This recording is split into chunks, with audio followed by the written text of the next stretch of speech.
একটি রাজনীতি নারীকে বলে 3 ঘন্টা আগে বাড়ি ফিরে যাও, আর আমাদের রাজনীতি বলে তোমার সন্তান নিরাপদে থাকবে, তোমার যোগ্যতা এবং নিজের সময়ের উপর অধিকার নিয়ে কাজ করে যাও। মাননীয় স্পিকার, কর্মজীবী নারী কখনো করুণা চায় না, চাই পরিষ্কার সঠিক ব্যবস্থা। আলোচনায় অংশগ্রহণ করবেন নিপুণ রায় চৌধুরী, আসন সংখ্যা 311। নিপুণ রায় চৌধুরী, আপনার সময় 7 মিনিট। ধন্যবাদ আপনাকে।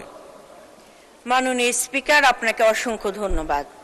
বিগত 1.5 দশকের সীমাহীন দুর্নীতি, বৈষম্য ও অর্থনীতি অব্যবস্থাপনা অতিক্রম করে একটি কল্যাণমুখী বৈষম্যহীন রাষ্ট্র গঠনের যে সাহসী রূপরেখা মাননীয় অর্থমন্ত্রী বাজেটে তুলে ধরেছেন, তার জন্য তিনি প্রশংসনীয় অবস্থানে প্রশংসা পাওয়ার যোগ্য।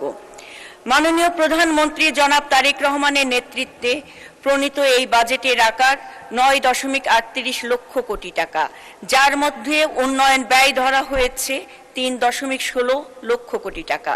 সমালোচকরা ঘাটতি নিয়ে কথা বলতেই পারে, কিন্তু একটা ভাঙা চাকা মেরামত করতে কিছু তো ব্যয় লাগবেই। মাননীয় স্পিকার, এই বাজেটের সবচেয়ে বড় শক্তি এর বহুমাত্রিকতা। কন্টেন্ট নির্মাতা থেকে কৃষক, কর্মজীবী নারী থেকে প্রবাসী, শিক্ষার্থী থেকে রোগী, সমাজ ও অর্থনীতি প্রতিটি স্তরে মানুষের প্রয়োজন এতে স্থান পেয়েছে। আমাদের অর্থনীতি বদলেছে, কাজের সংজ্ঞাও বদলেছে। মাননীয় স্পিকার, একসময় সামাজিক যোগাযোগ মাধ্যমে কাজ করা তরুণের কাজকে কেউ কাজ মনে করত না, কিন্তু এই বাজেট তাদের সেই মেধাকে বৈদেশিক মুদ্রা যে অর্জন করছে তার স্বীকৃতি দিয়েছে।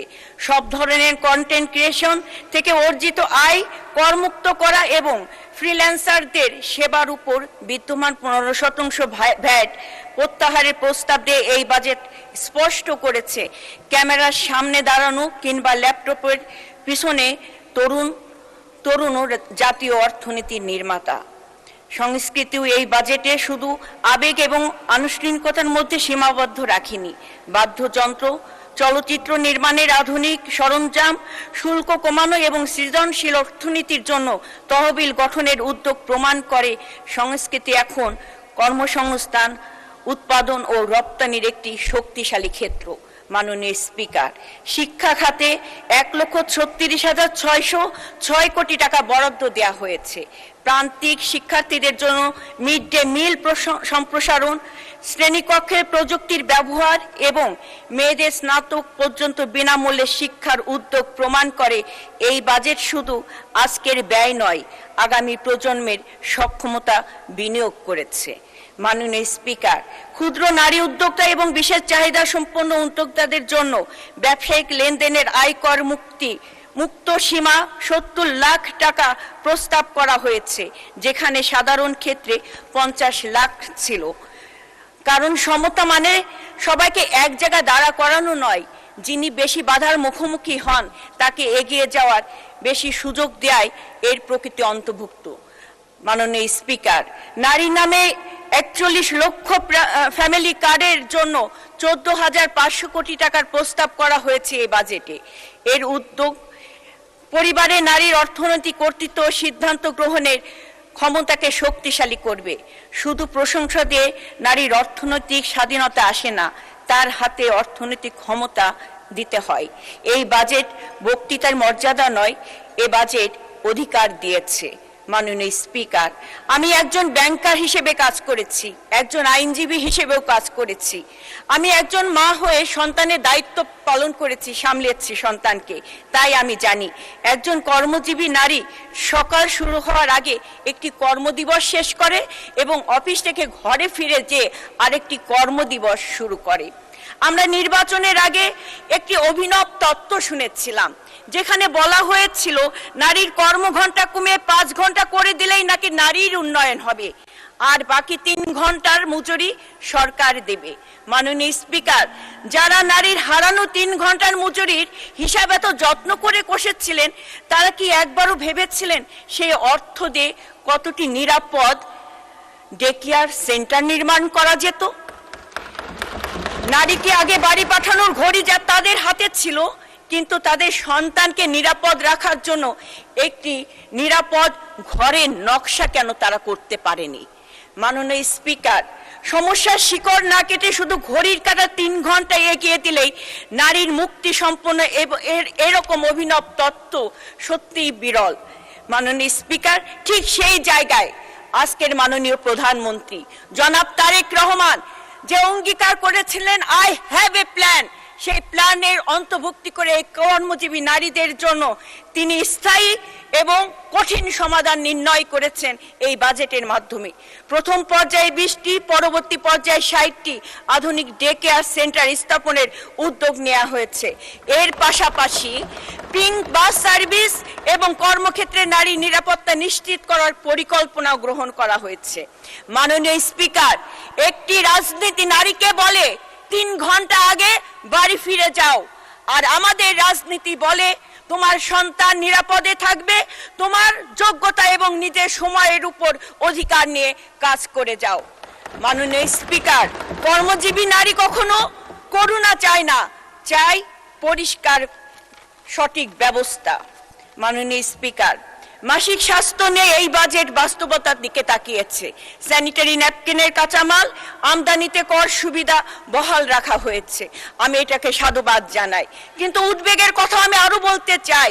বাংলাদেশে তৈরি পোশাকে নারী শ্রমিককে নিয়ে পরিচালিত একটি জরিপে দেখা গেছে মাত্র 34% নারী স্যানিটারি ন্যাপকিন ব্যবহার করে এবং 44% নারী এখনো কাপড় ব্যবহার করেন।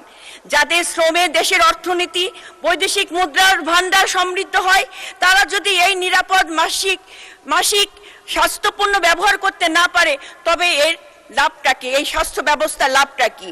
মাননীয় স্পিকার, মাসিক কোনো লজ্জা নয়। লজ্জার বিষয় হলো মাসিককে ঘিরে আমাদের এই দীর্ঘস্থায়ী ট্যাবু এবং নীরবতা। এই ট্যাবুই নারীকে কষ্টকে অদৃশ্য করে, এই ট্যাবু স্বাস্থ্য ঝুঁকিকে আড়াল করে এবং একটি জৈবিকভাবে অনিবার্য প্রয়োজনের বিলাসিতার মতো বিবেচনা করতে শেখায়। তাই আমি মাননীয় স্পিকার, আপনার মাধ্যমে আহ্বান জানাতে চাই, স্যানিটারি ন্যাপকিনকে নিত্য প্রয়োজনীয় ভোক্তা পণ্য হিসেবে বিবেচনা করে এর মূল্য এবং বাজার প্রাপ্যতার তদারকির আওতায় আনা হোক। চাল, ডাল, তেলের মূল্য নিয়ে যদি আমরা উদ্বিগ্ন হই, প্রতি মাসে নারী। মাননীয় সদস্য, আপনার সময় শেষ, বক্তব্য শেষ হয়েছে, আর 3 মিনিট দেয়া হলো। ধন্যবাদ। ধন্যবাদ মাননীয় স্পিকার। এই বাজেটে কৃষকের উৎপাদন ব্যয় কমাতে সার এবং কীটনাশকের ছাড় দিয়েছে। ক্যান্সারে ওষুধ, হার্টের রিং এবং ডায়ালাইসিস ফিল্টার কর কমানো হয়েছে। প্রবাসীদের জন্য প্রবাসী কার্ড এবং দক্ষ কর্মীদের জন্য স্মার্ট স্কিল ব্যাংকের ব্যবস্থা করা হয়েছে। তারপরেও কি বলা হবে কৃষকের জন্য কিছুই নেই, রোগীর জন্য কিছুই নেই, তরুণের জন্য কিছুই নেই? মাননীয় স্পিকার, বিরোধী পক্ষকে আমি আহ্বান জানাই, স্লোগান দিয়ে নয়, সমাধান নিয়ে আসুন।